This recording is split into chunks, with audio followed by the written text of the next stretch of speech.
Hola, buenas tardes. Continuando con las ponencias de la tarde de hoy, vamos a compartir ahora la que he preparado para revisar la situación del problema limítrofe con Guyana desde una perspectiva que nos vincula con las características de los tres siglos en los cuales se han planteado diversas situaciones que afectan el conflicto. Mi nombre es Rodolfo Piña Reyes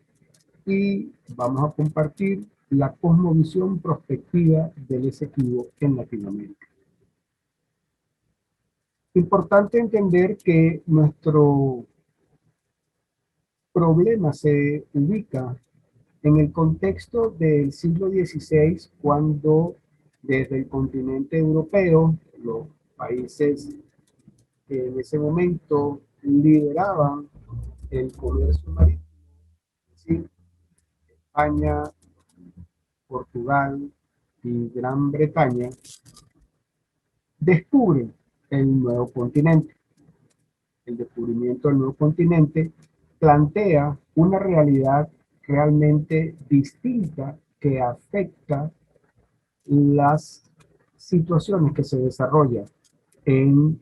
Sudamérica particularmente. ¿Por qué razón? En Europa, el siglo XIX está planteado desde el punto de vista de la revolución industrial, es decir, la expansión de las fábricas y de la producción en masa de artículos de consumo, mientras que para el nuevo continente la revolución se enfoca desde otro punto de vista y tiene que ver con las características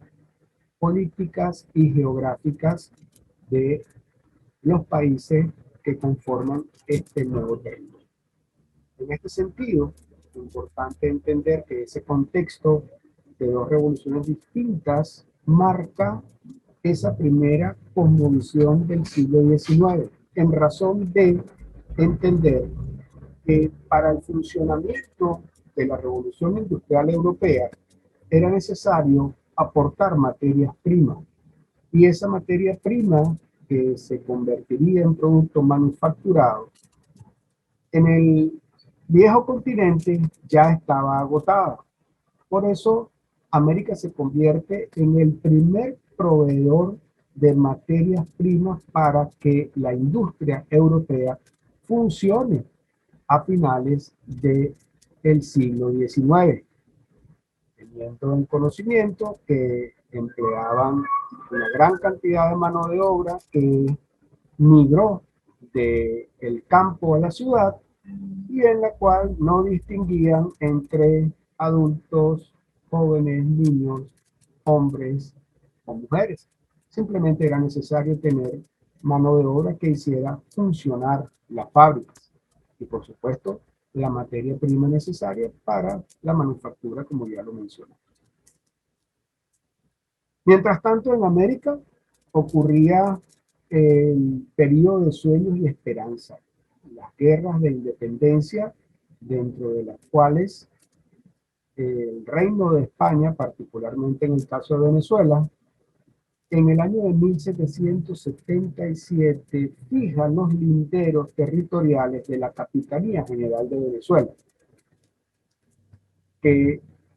van a ser, desde el punto de vista del derecho internacional,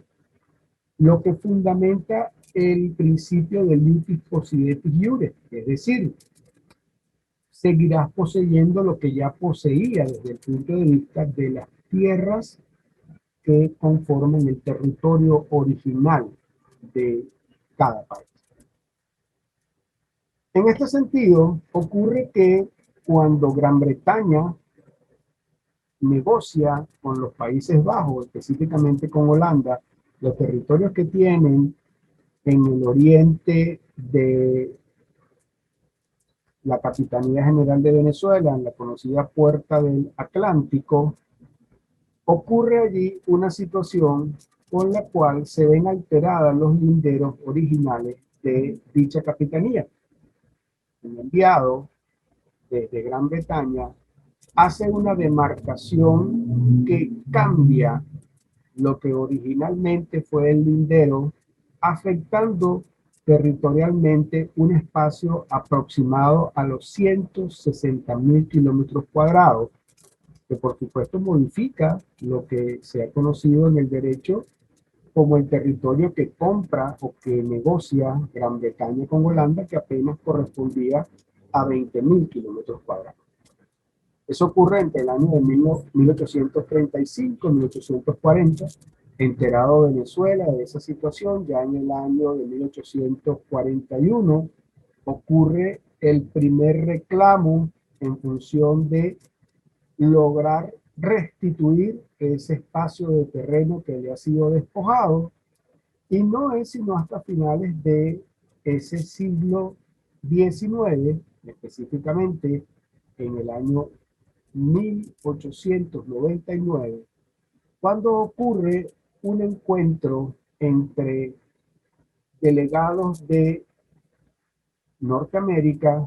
Gran Bretaña y Rusia para generar el conocido laudo arbitral de París, que con efecto vinculante desde el punto de vista de la sentencia del tribunal, ratifica los derechos que Gran Bretaña decía tener sobre los territorios demarcados y que estaban en franca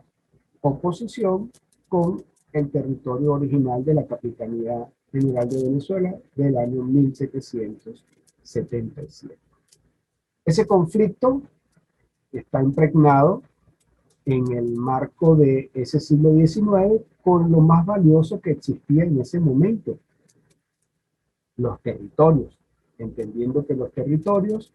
eran susceptibles de explotación para obtener la materia prima que Europa necesitaba para mantener sus fábricas funcionando. Aunado a ello, y de manera paralela, ocurre al inicio del siglo XX la repartición entre las potencias europeas del continente africano. Como se puede observar en la lámina, Francia, el Reino Unido, Bélgica, Portugal, España, Italia y Alemania incursionan en el continente africano para alterar la conformación natural de las regiones o países que lo conforman, cambiando sus fronteras y repartiéndose entre ellos los espacios de explotación. Por supuesto, esto tenía como finalidad la misma fuente que originó el despojo territorial de Venezuela en el Esequibo: obtener materia prima para las fábricas e industrias europeas. Ese siglo XX, ya el segundo milenio que afecta con sus características el conflicto territorial entre Venezuela y Guyana, está marcado por dos hechos conocidos por todos como la Primera y la Segunda Guerra Mundial.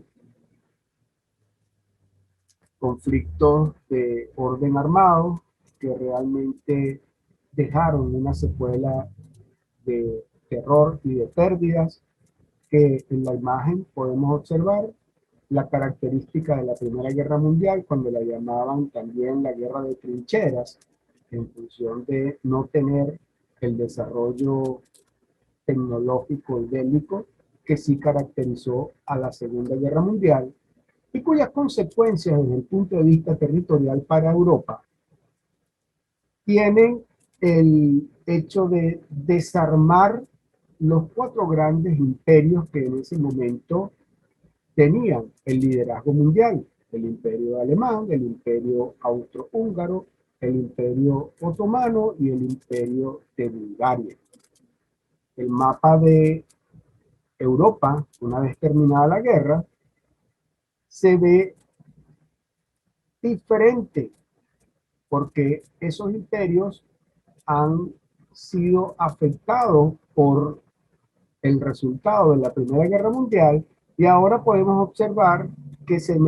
desmembran en países más pequeños, de espacio territorial menor, pero que van a conformar el nuevo mapa europeo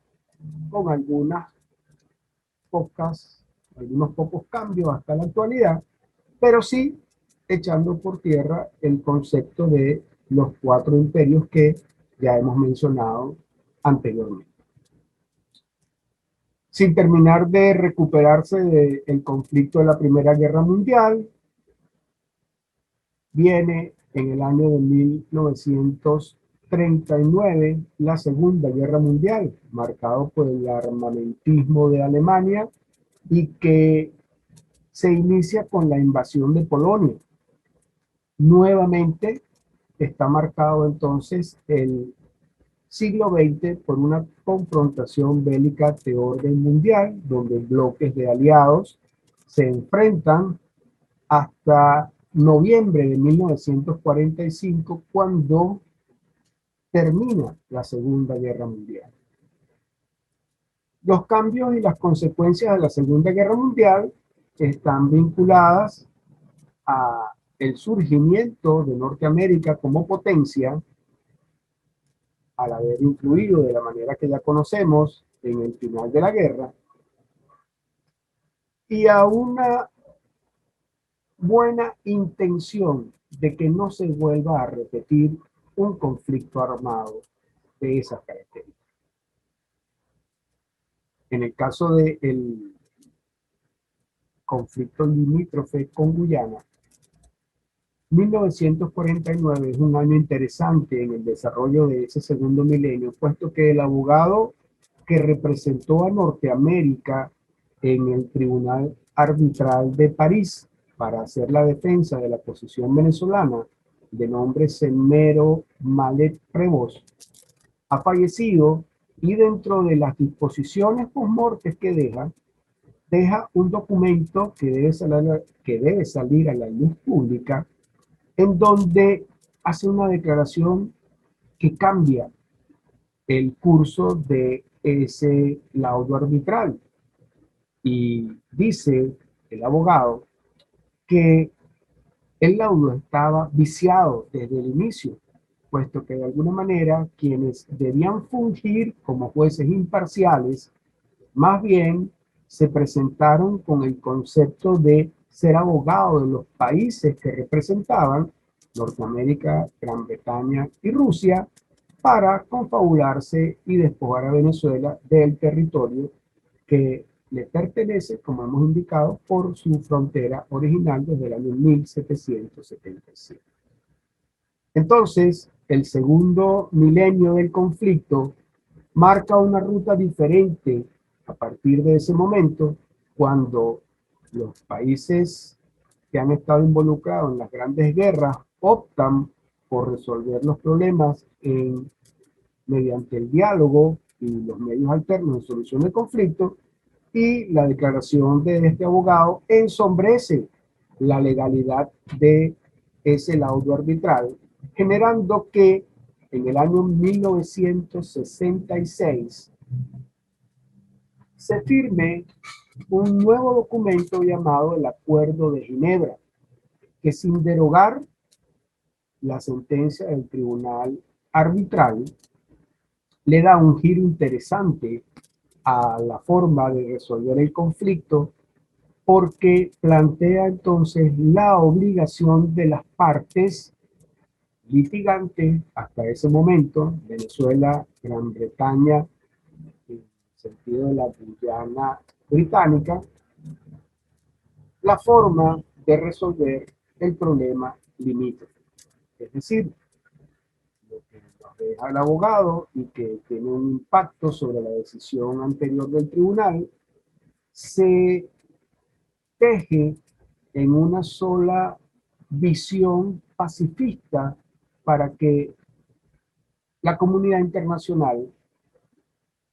exhorte a los países en conflicto a sentarse, dialogar y conseguir de esa manera una solución para el diferendo limítrofe entre Venezuela y los territorios que le han sido despojados por la Guayana africana. Apenas transcurridos 3 meses de la firma del Acuerdo de Ginebra, hay un hecho que cambia el rol de los actores dentro del conflicto, y es que la colonia británica se independiza, deja de ser un protectorado del país europeo y ahora asume el destino de sus propias acciones bajo la denominación internacional de República de Guyana. Es decir, Venezuela entonces, tomando en cuenta el Acuerdo de Ginebra, debe sentarse directamente con su vecino a dialogar y a buscar la forma de resolver el conflicto. Gran Bretaña queda como país observador que inicialmente, formando parte del conflicto, está todavía a la saga de la decisión que pueda ocurrir. Otro documento interesante es el firmado el 18 de junio de 1970, que ratifica de alguna manera la buena voluntad de los países involucrados en el conflicto, ahora directamente Venezuela y la República Cooperativa de Guyana, como pasa a llamarse justo a partir de ese año, el país que ocupa el territorio del cual ha sido despojado Venezuela a través del laudo arbitral del año 1899. Es decir, el protocolo de Puerto España ratifica la intención de llegar a una solución pacífica mediante el diálogo, pero además abre un lapso de tiempo para que ambos países puedan, de alguna manera, encontrar ese punto común que soluciona el conflicto y establece un lapso de 12 años para llegar a esa solución definitiva. Transcurrido ese periodo, en el año de 1983, Venezuela decide no ratificar el protocolo de Puerto España, lo que nos lleva nuevamente a tener la vigencia del Acuerdo de Ginebra en pleno para la solución del conflicto libre. Así termina el siglo XX, segundo siglo que con sus características permea el conflicto territorial venezolano, y pasamos entonces a el siglo XXI, el tercer milenio que ve salpicado con sus características propias este conflicto, para entender que ahora estamos frente a un mundo globalizado. Estar en un mundo globalizado implica que la comunidad internacional no solamente trabaja en el sentido de lograr y garantizar la paz, sino que además es importante entender que la comunicación llega a un nivel que el hombre no había tenido anteriormente. Por esa razón, se hace necesaria la protección de algunos derechos de manera taxativa que se plasma en los derechos humanos de tercera generación, dentro de los cuales la autodeterminación de los pueblos y su derecho a la independencia económica y política, la paz y la coexistencia pacífica, el entendimiento y la cooperación internacional, podemos decir que ratifican una vez más ese acuerdo de Ginebra para que los países logren resolver su problema de manera pacífica. Pero hay otras características de este tercer milenio que permean la situación limítrofe, y podemos observar entonces que se han creado instituciones que con características de supraestado, sin derogar el principio de soberanía, flexibilizan ese concepto férreo que existió inicialmente como el Estado-Nación, para entender que a través de la integración se pueden obtener resultados mejores desde un punto de vista particular y desde un punto de vista global. Entonces surgen organizaciones como la ONU, como la Unión Europea, el Mercosur, pudiera ser un ejemplo para la región de Latinoamérica, que ahora tienen toma de decisiones que pueden afectar en un momento dado la soberanía de los estados sin que la vulnere de hecho, pero sí modificando algunas situaciones, como por ejemplo el hecho de ventilar la situación que plantea Guyana, ya no desde el punto de vista de los buenos oficios, sino que obviando lo que establece el Acuerdo de Ginebra, acude a la Corte Internacional de Justicia de la Organización de las Naciones Unidas para demandar a Venezuela y que sea entonces esta Corte la que sentencie a quién corresponde el derecho sobre el territorio en disputa. Inicialmente, Venezuela desconoce esto en función de no haberse cumplido con los parámetros del Acuerdo de Ginebra y haber agotado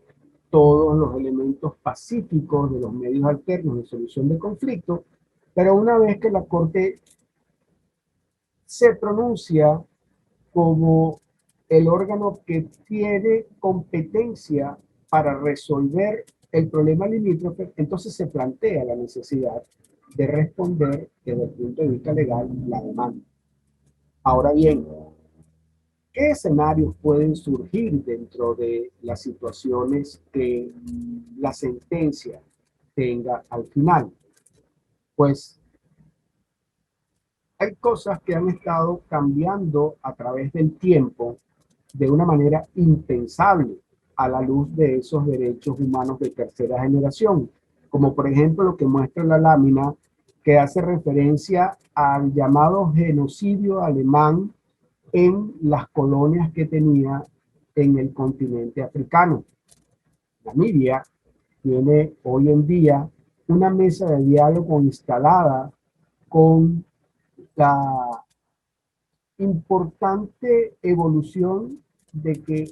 el gobierno alemán ha aceptado que realmente hubo allí situaciones irregulares desde el punto de vista civil que afectaron a la población y en este momento se están estructurando una serie de acuerdos reparatorios de manera pacífica que se pretenden puedan de alguna manera restituir los derechos vulnerados en ese tiempo y permitir que continúe el desarrollo de los pueblos. Ahora bien, si esto lo están haciendo algunos países en el marco de los medios alternos de solución de conflictos, los buenos oficios, la investigación y la mediación, es importante también echar una mirada a la Unión Europea, donde países que anteriormente tuvieron conflictos internos bien importantes, ahora disfrutan de la llamada zona Schengen, que no es otra cosa que la flexibilización de sus fronteras internas para permitir el paso de todos los ciudadanos de los países que conforman la Unión en este momento, sin derogar su frontera territorial, pero sí entendiéndolo como un gran espacio de compartir que ha impulsado el comercio, que ha impulsado el desarrollo de los pueblos y que de alguna manera es un ejemplo interesante que la comunidad internacional debe observar a la hora de la sentencia que pueda emitir la Corte Internacional de Justicia. Es posible entonces que el conflicto que ya está cerca de cumplir 200 años entre Venezuela y Guyana pueda solucionarse de una manera inesperada desde el punto de vista de compartir el espacio, de lograr una zona de soberanía entre ambos países y que de alguna forma no afecte, porque entiendo que ese es el fin último de la tendencia de este nuevo milenio, la condición ciudadana de las personas. Es decir, los pueblos que ya están asentados en esos territorios, evidentemente deben quedar allí, y más bien la sentencia ir en favor de resguardar el derecho de esos pueblos y esas personas y no de los intereses que puedan tener cada uno de los gobiernos dependiendo de las posturas que haya evolucionado a través de esto. Entonces, esta cosmovisión de ver la situación permeada por las características del siglo XIX, XX y XXI nos plantea una perspectiva interesante en el contexto de la importancia de Guyana dentro de la subregión de Latinoamérica y cómo lograr, desde el punto de vista del derecho internacional, una figura que sin afectar la condición ciudadana de las personas pueda resolver el problema limítrofe sin llegar a mayores conflictos y realmente plantear una sentencia que más allá de los extremos legales que implica la justicia formal, entre al territorio de la equidad para que ambos países se beneficien de una condición plasmada en la sentencia de la Corte Internacional de Justicia. Gracias por su atención y esperamos entonces que en el momento oportuno podamos responder las preguntas relacionadas con esta cosmovisión prospectiva del Esequibo en Latinoamérica. Hasta luego.